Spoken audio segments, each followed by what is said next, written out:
ఏప్రిల్లో ఘోర ప్రమాదం జరిగింది. శివకాశిలోని గురులక్ష్మి బాణాసంచా కేంద్రంలో పేలుడు సంభవించింది. అయితే పేలుడు దాటికి గురులక్ష్మి బాణాసంచా ఫ్యాక్టరీ ధ్వంసమైపోయింది. ఫ్యాక్టరీలో 20 మంది కార్మికులు చిక్కున్నట్టుగా అనుమానం వ్యక్తమవుతోంది. పలువురు కార్మికులు గాయపడడంతో ఆసుపత్రికి తరలించారు.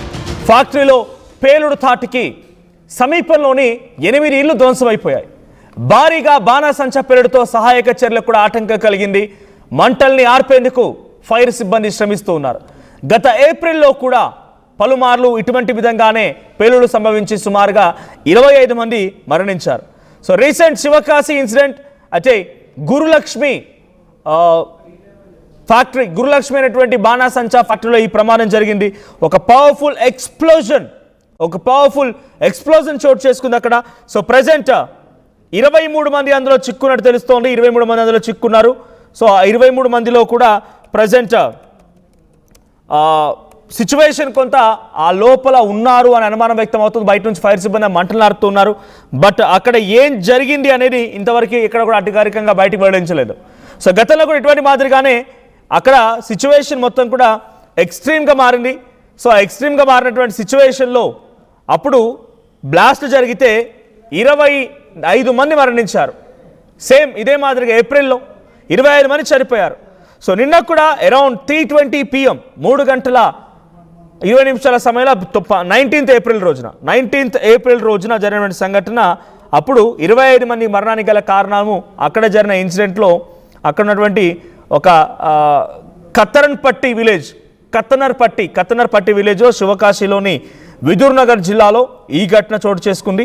సో నిన్న జరిగినటువంటి ఇంకో ఇన్సిడెంట్ ఏంటంటే శివకాశి దగ్గర గురులక్ష్మి అనేటువంటి ఆ బాణాసంచా ఫ్యాక్టరీలో జరిగింది.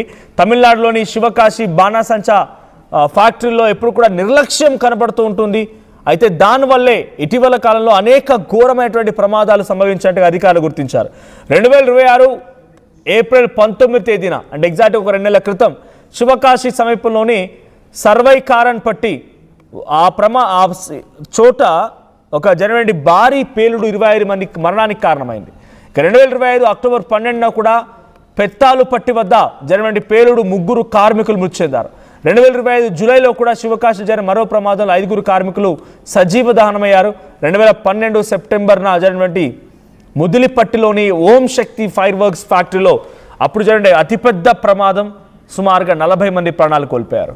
వరుస సంఘటనలు ఒకదాని తర్వాత ఒకటి జరుగుతున్నాయి. బాణాసంచా ఫ్యాక్టరీలో జరుగుతున్నటువంటి ప్రమాదాలు ఏ స్థాయిలో ఉంటాయో అర్థం చేసుకోవచ్చు. మన ఇంటి ముందు దీపావళి రోజు 1-2 క్రాకర్స్ పేలిస్తేనే ఆ లైన్ మొత్తం కూడా ఒక్కసారిగా వణికిపోతుంది. అంతటి స్థాయిలో క్రాకర్స్ పేలుతూ ఉంటాయి. అలాంటిది ఒక ఫ్యాక్టరీ దాంట్లో పెట్టాల్సినటువంటి ఆ మందుగుండు మొత్తం కూడా అందులోనే ఉంటుంది. చిన్న పౌడర్ ఉంటుంది, స్పార్కిల్స్ రావచ్చు, పేలవచ్చు. అలాంటిది ఒక ఫ్యాక్టరీ తగలబడిపోయింది అని అంటే ఎటువంటి సిచ్యువేషన్ ఉందో అర్థమవుతుంది. సో అవన్నీ కూడా నివాసాలకు దూరంగా ఉంటూ ఉంటాయి. కానీ అందులో పనిచేసే కార్మికులు మాత్రం తరచుగా ఇటువంటి ప్రమాదాలకు గురవుతూనే ఉన్నారు. ఈ 1-2 ఏళ్ల కాలంలోనే సుమారుగా 500 మంది ఈ ప్రమాదాల కారణంగా చనిపోయారు. ఇన్సిడెంట్స్ చాలా పెద్దగా జరిగినప్పుడు మరణాల సంఖ్య 10-20 అలా ఉన్నప్పుడు మాత్రమే చర్చ జరుగుతూ ఉంది, వార్తల్లోకి ఎక్కుతుంది. కానీ తరచుగా జరిగేటువంటి చిన్న ప్రమాదాలు, అగ్ని ప్రమాదాలు కూడా చాలా పెద్ద సంఖ్యలోనే 1, 2, 3, 4 సీరియల్గా వారానికి నెలకొక మరణం సంభవిస్తూనే ఉంది ఈ ఫ్యాక్టరీస్లో. సో శివకాశిగా జరిగినటువంటి గురులక్ష్మి అనేటువంటి ఒక బాణాసంచా ఫ్యాక్టరీలో జరిగిన ప్రమాదం 23 మంది దాని లోపల చిక్కున్నట్టు తెలుస్తోంది. లోపల ఇంకా చిక్కున్నారు. బయట నుంచి ఫైర్ సిబ్బంది మంటలార్పే ప్రయత్నం చేస్తూ మంటలను ఆర్పుతున్నప్పటికీ వారి ఆచూకీ మాత్రం లభించడం లేదు. సో ప్రస్తుతానికి అధికారికంగా వాళ్ళు చనిపోయారా లేదని అధికారికంగా ధృవీకరించకపోయినప్పటికీ వాళ్ళపై మాత్రం నిజంగానే ఇప్పుడు ఉన్న పరిస్థితి చూస్తూ ఉంటే ఆశలు వదులుకోవడమే కనబడుతోంది. ఎందుకంటే అక్కడ జరిగిన అగ్ని ప్రమాదంలో ఆ చుట్టూటువంటి డేరాలు, ఆ పైనటువంటి పైకప్పు, ఆ ఫ్యాక్టరీ మొత్తం కూడా ధ్వంసమైపోయి తగలబడిపోయి కాలి బూడిదవుతూ బ్లాస్ట్లు అవుతూ క్రాకర్స్ పేలుతూ టామ్ అని సౌండ్లు వస్తున్నప్పుడు ఆ లోపల కార్మికులు ఇంకా సేఫ్గా ఉంటారన్న అవకాశం ఉంటుందా? ఎట్టి పరిస్థితుల్లో లేదు. 20 మంది కార్మికులకు సంబంధించిన ఆచూకీ దొరకడం లేదు. వారంతా లోపలే ఉండిపోయారు, అక్కడే సజీవ దహనమయ్యారనేది మాత్రం అక్కడ స్థానికంగా చర్చ జరుగుతున్నా అధికారులు మాత్రం ఇంకా దాని గురించి ఎటువంటి అఫీషియల్ కన్ఫర్మేషన్ మాత్రం ఇవ్వడం లేదు. సో తమిళనాడులో జరిగిన ఈ ఘోర ప్రమాదం పైన ఎప్పటికప్పుడు ముఖ్యమంత్రి విజయ్ కూడా ఆరా తీస్తున్నారు. విజయ్ కూడా ఈ విషయం పైన ఆరా తీసినట్టు తెలుస్తోంది.